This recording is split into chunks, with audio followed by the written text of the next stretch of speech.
Hello, I'm Jesse, I'm Lewis. I'm David. and this is our project, Environmentally Friendly Recycling of E-Waste.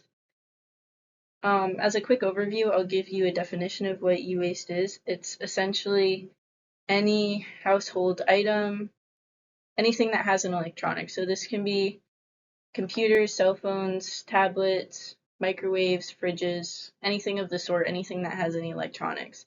And the reason why it's so difficult and why it's so bad is because every single one of these electronics is designed differently, and so it makes it really difficult to design a recycling process for things that are just like there's 1 million different designs. And so this actually made e-waste the fastest growing waste stream in the world. So what our project focuses on specifically are those tiny integrated circuits you see in the bottom left-hand corner that come off of those green printed circuit boards.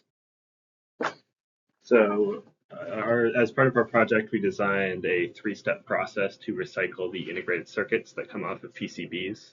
The first step is to bake them in a high-temperature furnace to turn the outer black resin coating into a brittle ash. The second step is we designed a mechanical separator that uses ball bearings to sift the baked chips through a stainless steel mesh, and that will separate out the ash and the metallic components inside.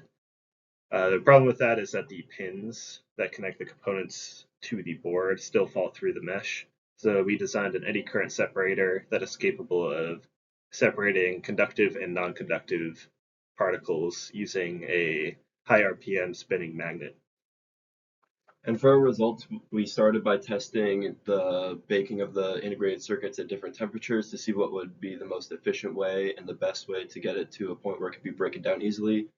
We found that the best way was to hold it for around 5 to 15 minutes at about 650 degrees Celsius in a box furnace. We then tried out all the different integrated circuits at the different temperatures on different mesh sizes to see which mesh would be the best for separating out the chips and the pins. And we're finishing up the eddy current separator to get the both stages to work.